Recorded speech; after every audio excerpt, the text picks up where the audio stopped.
Hey everybody, welcome back to Let's Play Hand of Fate. I'm Nai. I'm Mako. We're still looking for tokens. The deeper you go. Yeah, we haven't seen any yet. I'm doing a lot of these cover-up cards, so that could cause us a little bit of trouble. Hopefully not, though. Both these are terrible. At least it is for me at this point. Because I have the shield that I want for the time being, and I have the weapon I want for the time being. Hello, token. It's better than trudging along a muddy road. Okay, let's go see what's going on with the Minotaur. Tracks in town. You're traveling through a quiet hamlet. At first, its rural aspect appears quaintly serene, but as you near the center square, you realize that the lack of activity is due to disaster. A scene of great destruction reveals itself, and you wonder what army or force of nature besieged this place. You spot one villager retrieving their belongings from the pile of rubble that used to be their home. You call out to them. Okay, apparently I can fail calling out to them? Come on. I failed calling out to them. Startled, the villager flees immediately without even a glance in your direction. Perhaps thievery, not salvage, was their motive. The sharp taint of fear hangs in the air long after they disappeared into the nearby woods. You spooked them. Apparently I spooked them. A horse is a fine companion. We'll have to see them after floor 13. This one in time. You do not seem to have the temperament for friends. Luckily, we're already Even almost in there. the animal kingdom. Oh no, it's a lizard dome. Oh no. Nah, I'll fight the jack. Fine. I don't like this idea. Oh, good. Give me the up close and personal arena. That's fine.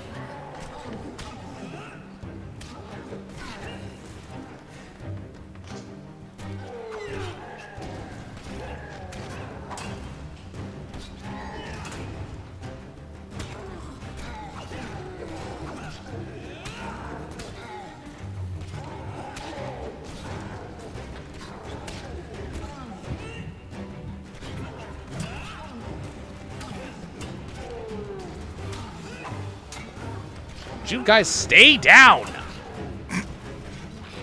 Thank you.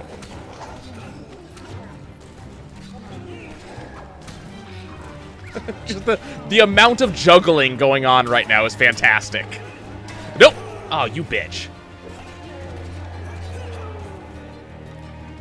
I will say I am very proud of the juggling that I just did. And stay dead? Pretty much. Kicked him straight into the lava. That was fun. 4 gain cards. 10 health. Woo! A food. Woo! 10 health. Woo! A little 3 extra food. help. Woo! I was saying you stole their sandwich. Pretty much. Dead King's Hall. By all means, please let me fight them. I beg of you to let me fight them. You know what? I'm gonna fail this on purpose so I can fight all 8 of them.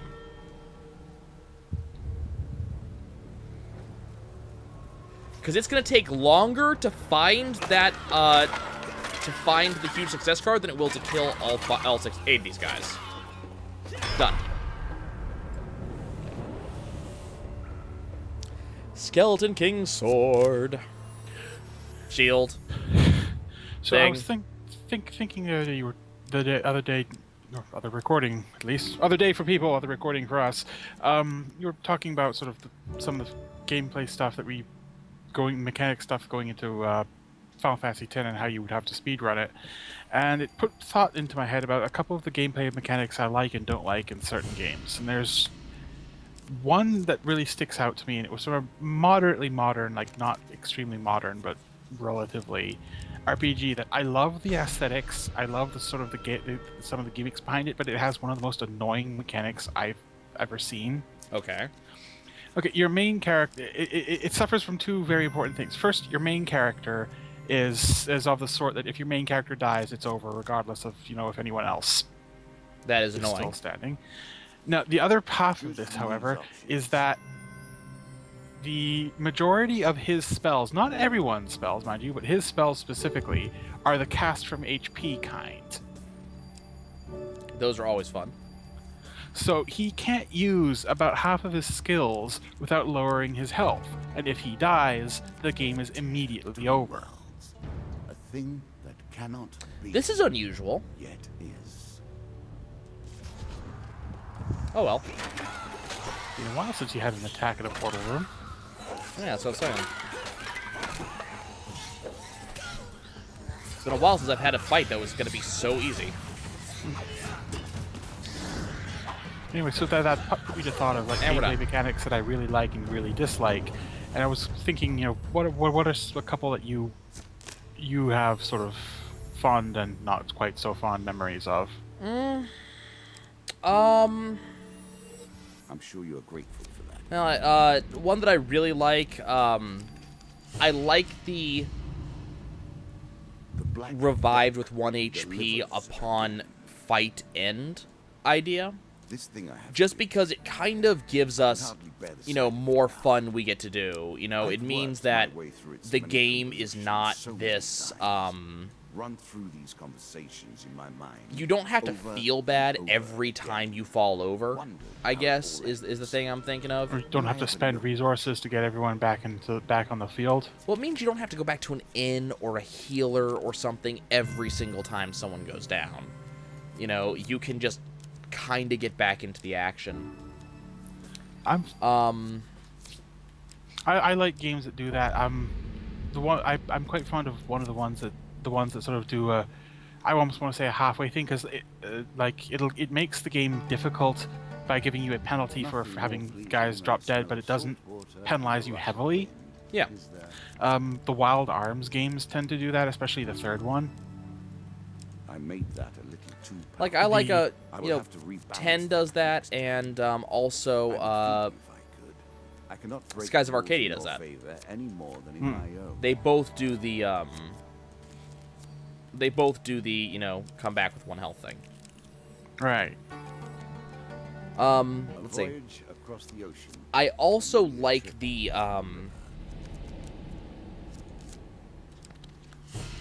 how to put it, the adjustable More than class based I am on... proud of my array of Oh, hold on, Shadow Agent 3. Here we Let go. us stake a token You return for to the their small foolishness. tavern outside of Stiegel. The members of the Merchant Guild greet you once more. We have another task for you if you're willing. Thanks to your help, we were able to get that greedy devil removed as guild master. However, now the mayor is looking for a replacement, and we would like one of us to be chosen. In order to keep the system fair, someone chimes in. Yes, that is of course our primary goal, the first speaker continues, annoyed at the interruption.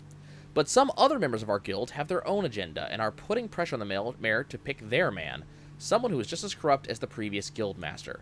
We want you to visit their places of business and plant some evidence, contraband, trade goods, that sort of thing. We'll tip off the mayor's office, and then they'll lose their license to trade outside of the town. After that, they'll have to leave the guild, and we will be able to decide who amongst ourselves would be best to be put in the job as guild master. We should get back to discussing that. One of the others comments, I still don't think your proposal has merit. You collect the goods we planted as evidence and leave the guild members to their discussions. Raised voices can be heard as you leave the tavern. Okay. But I like the idea of changing classes based on something different from the typical just pick a different class scheme. Okay. So example of Example? that's Golden Sun. So Oh, if you so adjust which Ginny goes to which character, that adjusts their classes. Or stuff like I think it's the Dragon Quest games as well as Golden Sun that have items that when you equip them change your class. Some of them did that. Later on, they moved that to the heart system, which is a little different. But that's something I like. I really like the collectible monster aspect in general, and a lot of games do that. So, for example, Ni no Kuni did that incredibly well and tied it into the game. Like, it made it more than just a collectible monster. It actually made it, like, a big portion of the game for you. You know, stuff like that. I really dislike, and this is actually something that's been happening recently, and I really dislike this. I dislike ATB battle systems disguised as real-time battle systems. Example? Final Fantasy 13. So 13 and 12, for that matter, masquerade as real-time battle systems. However, they're still turn-based, and they are still wait time battle systems They just pretend they aren't by having action happen while you wait. So if you ever watch, if you go play 13, you know, you can select the spell you want to use, but until it's actually your turn, you don't actually get to cast it. Unfortunately, Ni no Kuni also does this, which is sad because I love that game.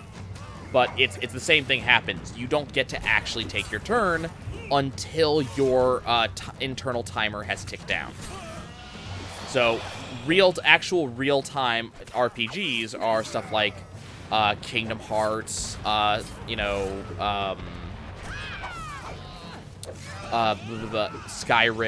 stuff like that. Those are actually real-time. There's a ton of games that aren't. But if you're going to do turn-based, giving me something to watch during a turn-based thing that makes it feel less turn-based does work. Just don't pretend you're something you're not. Skies of Arcadia shows a constant battle going on with people moving around and engaging and doing stuff.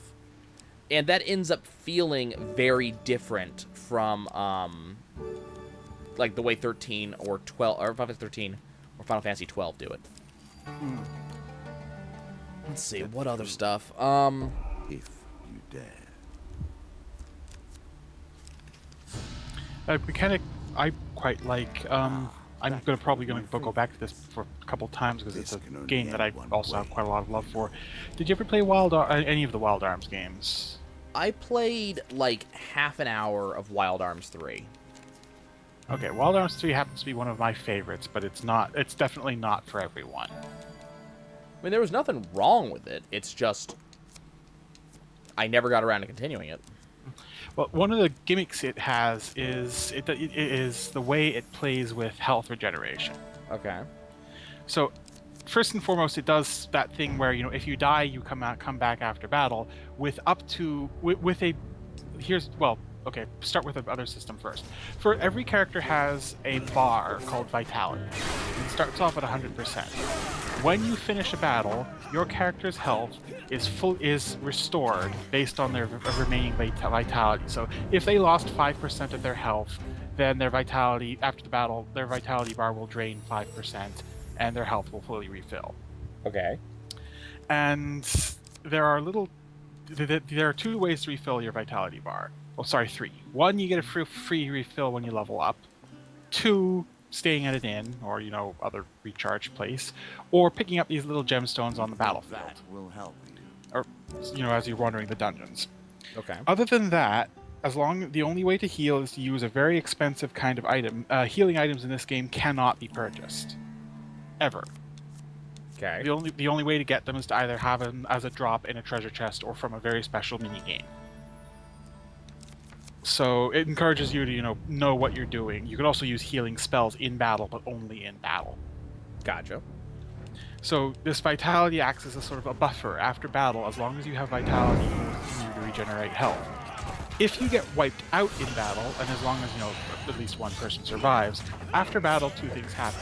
1, that person comes back, and their remaining vitality is drained away to recover their health, and they also suffer an injury that temporarily reduces their maximum health until they have a chance to actually visit the inn or use an item specifically to treat that.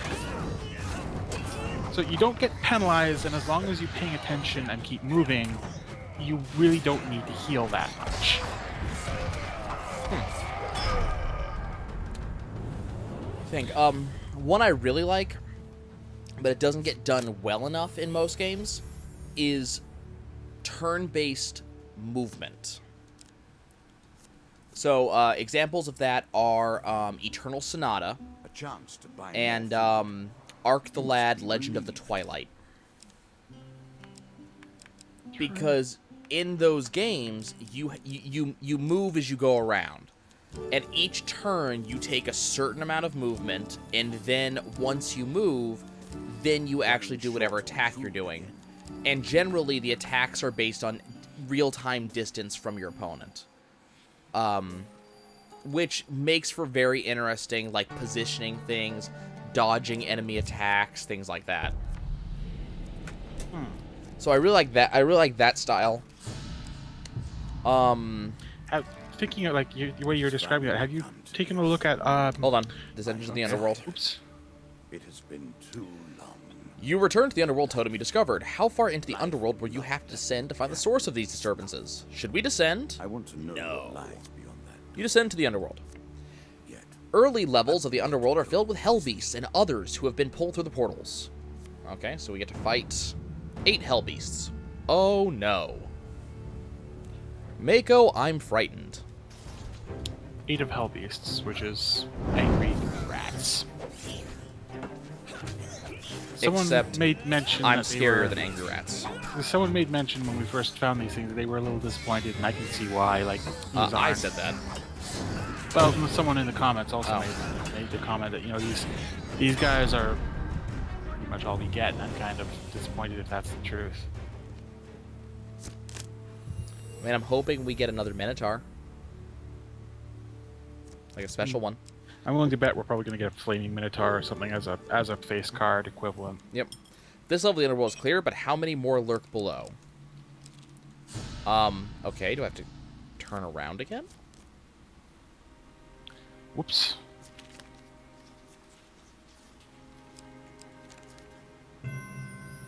Neat. Rippled reality emanates from the wheel. Find yourself holding an extra item. Eye of the Storm. Neat.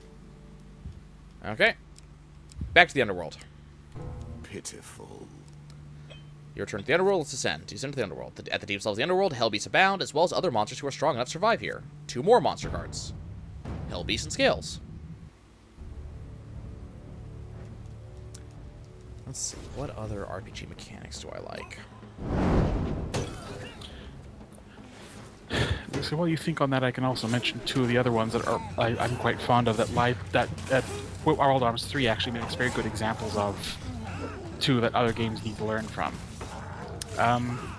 One is Wild Arms 3 was one of the first games to do what they called the encounter cancel system.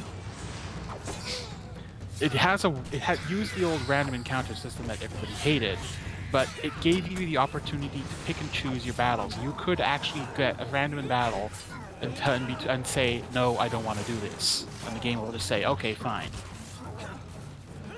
Okay. The caveat being that you had a little bar in the corner of your screen, and you had a rating called your migrant rating. Migrant being a term in the game for sort of the adventurers. And you have a rating, and monster encounters have a rating. Anytime you cancel an encounter that you aren't hideously over-leveled for, you incur a penalty to that gauge. This level of the Underworld is cleared, but how many more lurk below? Oh, still gotta do it. Oh, we gotta move over here. So basically, every time you cancel an encounter, you drain the gauge until you either ran out of gauge or you found a way to refill it, which was from collecting another thing on the battlefield. I think another thing that I really like is tiered attacks. There's only a couple of games I know that actually do this. One is Xenosaga. Specifically Xenosaga 1. Hyperdimension Neptunia, the original, does this. I haven't tried the new ones. I don't know if they do this. And when you say tiered attacks, can you... Press one button, do an attack. Press another button, do a second attack of that, in that attack chain. Press a third button, do another attack in that attack chain. Oh, so a sort of do-it-yourself combo chain. Yeah. You ever played Xenosaga? Yeah, I played Xenosaga. Okay, No, it's just, you know, I That's wanted to make that's sure what I I'm had talking about, is that Yeah. style. Okay. Huh. But yeah, I think that that's, you know, kind of a fun style of thing. It kind of encourages you to experiment. Okay, let's try this again. I will happily wager on the outcome. Okay. You ascend into the Underworld. As you delve deeper, Hell Beasts are plentiful. That's not 1 monster card, that's 2 monster cards. Game, count. I gotta remember, apparently I have the curse that says that if you counter something, you lose food. Just gotta remember to stop countering stuff.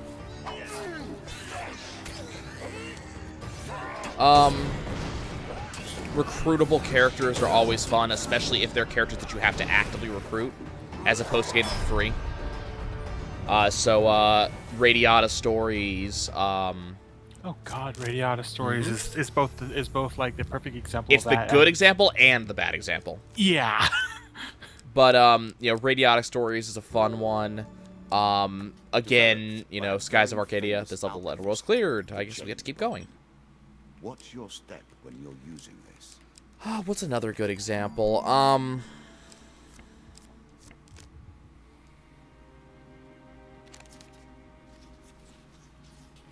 choice. Select your Uh-oh. desire. Oh dear, that could be bad. From now on, you'll be taking Yeah, I damage can't unless necessarily you find think more of any other, okay, you do that. Of any other major examples of that style of thing that I've played, off the top of my head. Flexible saving systems. Something I'm fond of. Like, Yeah, but that should be, like, a given nowadays. Like, that shouldn't even be... Like, there's no reason not to have that now. well, yeah, I was gonna say nowadays most things have it. I'm thinking like, part of me is also thinking like because I've been on an older game kick. My brain sort of goes, which of these are stuff that I remember that. Like, again, I hate to keep coming back to the same game, but it's the best one I've got for a lot of example I've got for this.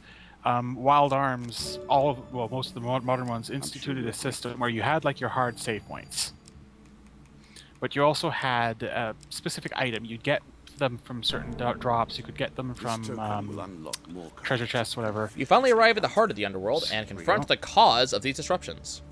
This had better be good. More hell and a lich and 3 lava golems. I'm not sure that's good. Good enough, at least. I mean, I'm always entertained when I have to fight more than one enemy. Or, sorry, more than 2 enemies.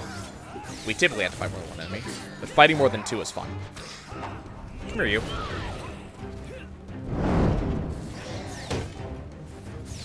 Okay, don't do that.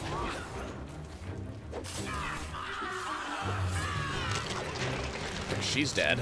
A lich is fitting for the underworld, I suppose, but kind of disappointing. Yeah, I mean, I agree with you. Opportunity missed there. Anyway, you got this item. It was in all the games. It was called a Gimbal coin. It's like a lucky quarter, and you could use this for one of 2 things. If you died, you could use it to restart the battle. Like, oops, I screwed up somewhere. Oops, I did it again. Gotcha. Or you could use it to literally save anywhere in the game that wasn't a normal saving point.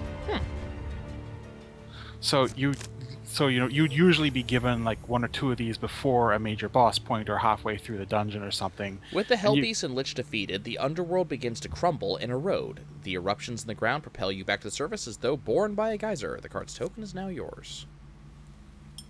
Neat.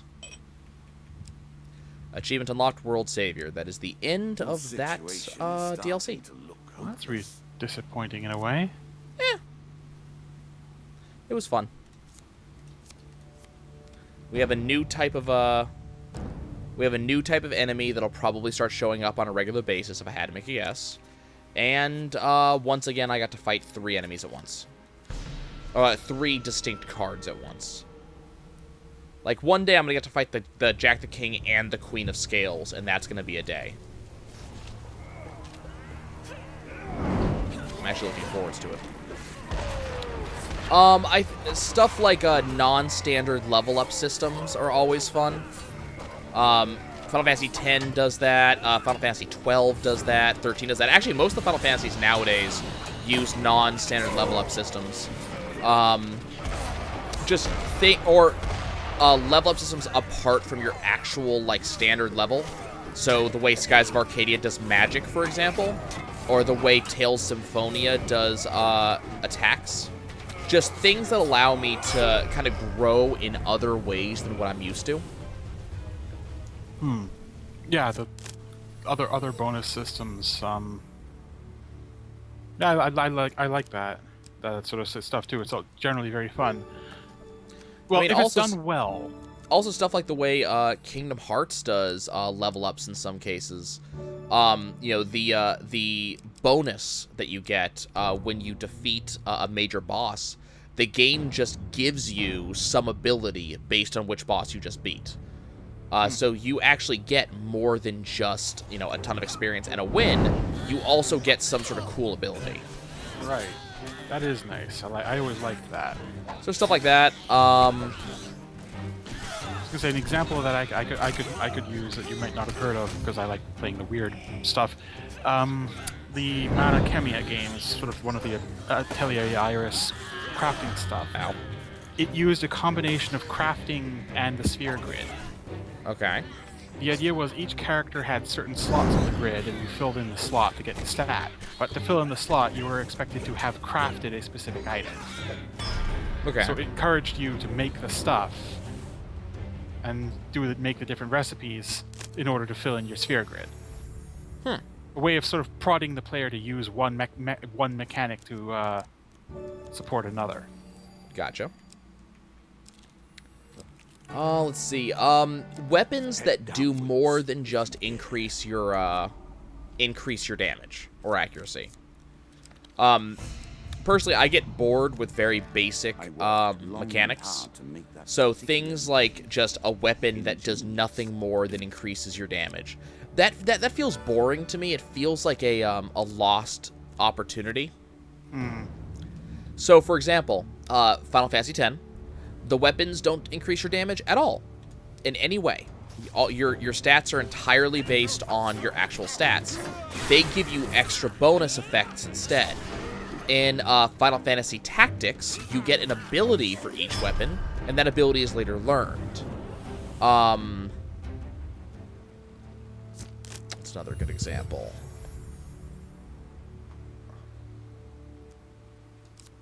I don't know, I can't think of any other really good examples of that right now. But just weapons that do more than just... They're more than just attacking items. They do additional bonuses in some way. I like clever takes. Like, to expand on... I'm fond of games that are capable of taking clever takes on weapons. Like, it's more than just the standard sword board. Yeah. Growlancer's a good example of that. Everyone's weapons are... They're kind of shape-shifting ring. So it's literally an explanation for why, you can still have a weapon that pops out of nowhere, but the reason is that it's literally you are literally holding it in your hand this entire time.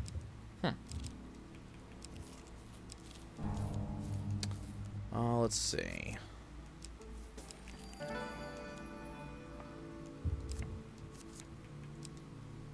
Trying to think. I mean, there's also, to be completely honest, there's not a ton of stuff I don't like. Generally what I don't like it is when mechanics don't work. Things that just, they don't do what you expect them to do, or they don't do what they say they do. And there's not a lot of, like, actually, you know what? I can think of one. I don't know what she's doing. Okay, she got rid of my curses. Neat. Games that play themselves. That take control away from the player. Final Fantasy has been doing this a lot lately. So, for example, the most kind of famous example, at least as of late, is gonna be Gambits from Final Fantasy XII. You don't like that? Hell no! It was so boring. Because if you don't, if you play optimally, every time you get into battle, you put your controller down and you don't pick it up again until the battle's over. Because the game literally played itself. You almost didn't even have to pick it up for bosses, because there was no point. Get on battle start, cast bubble to double your health. On battle start, cast protect. On battle start, cast haste. On battle start, cast whatever the attack bonus was. Party lead, attack weakest enemy. Additional party members, attack party member by party lead. Like, that's all you did. The game literally played itself, so I kind of felt like, well, the story plays itself, the game plays itself, what am I needed for? I was so bored. So no, I mean, I don't want that. I don't like, what was it? I think if I remember correctly, Radiata Stories did it so you didn't get to actually attack, you just chose what your combo was going to be, and then every time you pressed the button, it just went to the next step in the combo. Which was kind of boring. It kind of worked for that game, but at the same time, kind of not. In Final Fantasy XIII, You could only control the lead character. You had no control over other characters, and you had to influence them through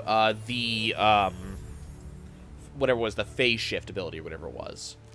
The paradigm shift. Yeah, paradigm shift. So you didn't control them in any way. All you did was set their class, and then their class would decide their behaviors. But you couldn't give them orders, decide what they were going to do, or anything like that. Which, if you're going to do that, just don't give me extra playable characters. No, they actually made that.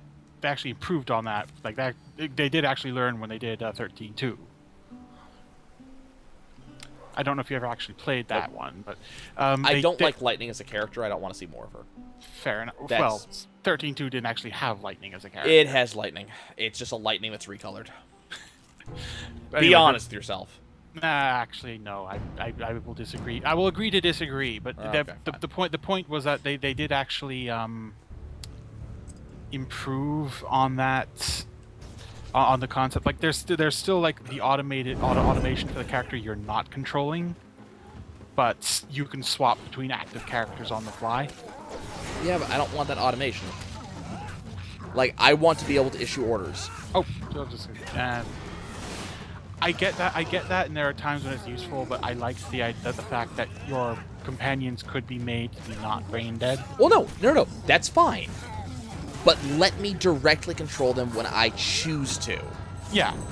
That's the difference. So, for example, Ni no Kuni, I can let my companions do their thing, I can issue group orders, or I can take over as necessary.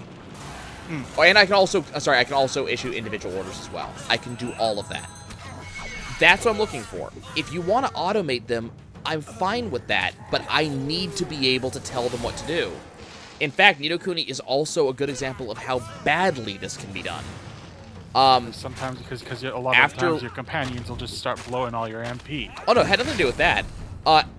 The first major boss after you get your second playable character has this gigantic AoE screw you attack. Does a lot of damage, kills your allies pretty quickly because they don't get out of the way. You don't get the get out of the way and defend command until after that fight. I think I know the one you're talking about. So what ended up happening is in that fight, and it's a boss fight, and it's a storyline required boss fight, I ended up, my secondary character died less than like a tenth of the way through the match. So I had to actively kite a boss for about 20 minutes to beat it. And because of the way the game is designed and that you can only summon something for so long and then you have to stop summoning for a while, I couldn't consistently attack the boss. And because I was going to be close to dying in any case, I had to continually hope and pray for the health regen orbs to drop. Which they drop on a regular basis. That wasn't a huge thing. But it ended up being this absurd boss fight. So, it's both the good example of this and it's the bad example. It allows me to control it, but for a while it didn't. Crafting is always fun in a game, but it has to be done right. I love crafting in games. I actually hold up the Atelier series as one of the best examples of crafting in a game. But that's also because the game is built around crafting. Like that is actually sort of the chief function of the game.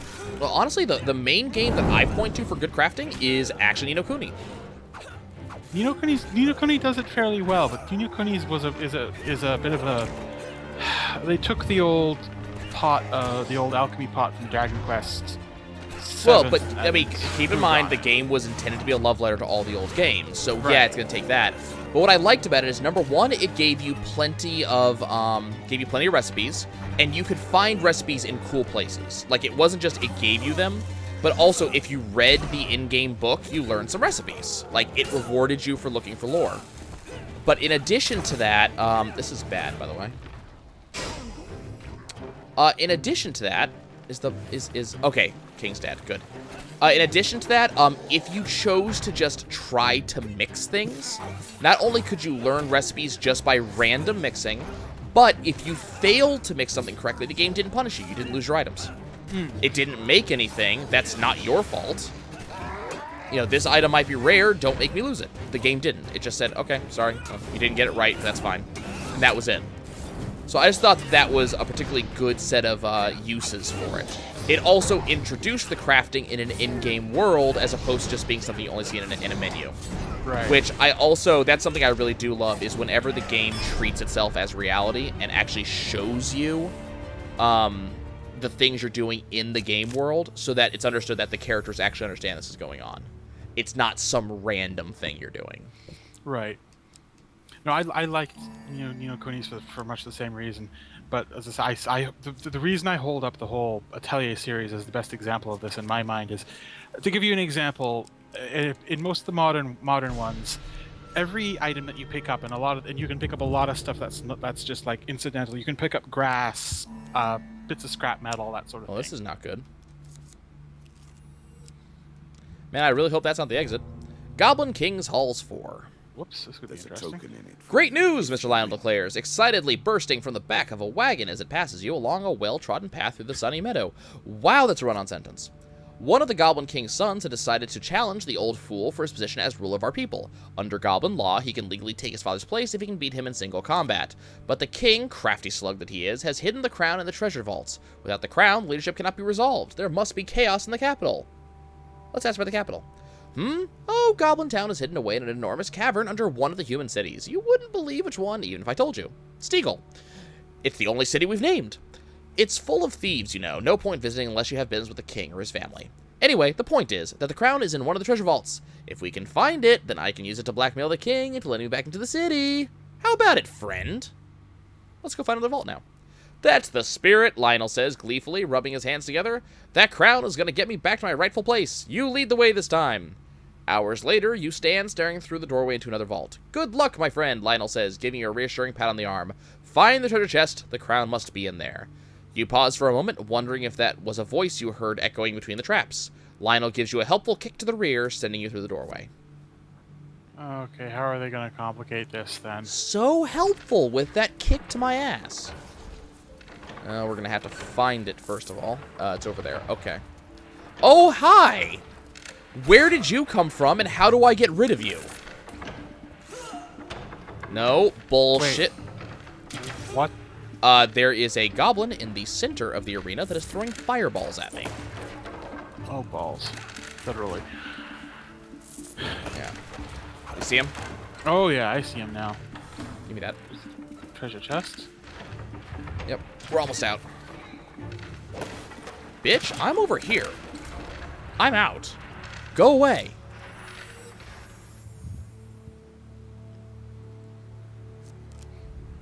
I will take the ring of exchange. Outside, you meet up with Mr. Lionel again. Did you get the crown? He asks excitedly. Quickly, you must have it. You hold out the goblin crown, an ugly wooden thing embedded with large gems for its inspection. Why could it have not been a wooden bucket? The crown! My ticket home! At last! Just as he reaches out to take the crown, a trio of goblins appear from the treasure vault, one of them saying, I'm telling you, there was a human down there. The goblins stop dead and stare at you. Look! One of them screams. He's taken the king's crown! You turn back to discover that Mr. Lionel is nowhere to be seen. Stop, thief! One of the goblin guards yells as another goblin blows in his horn and a magic portal appears. More goblins begin to arrive, all yelling and pointing in your direction. Get him! Yells one. Seize him! Yells another. You're the king's favorite! You seize him! You decide to leave, for the increasing number of goblin guards bolsters their courage enough to compel them into action. The guard's token is now yours. Well, That reminds me, I haven't fought goblins in a long time. Achievement unlocked, Vault Raider. One about the crown's a new item? Might be. Considering that we seem to have finished the storyline. Oh, hi there.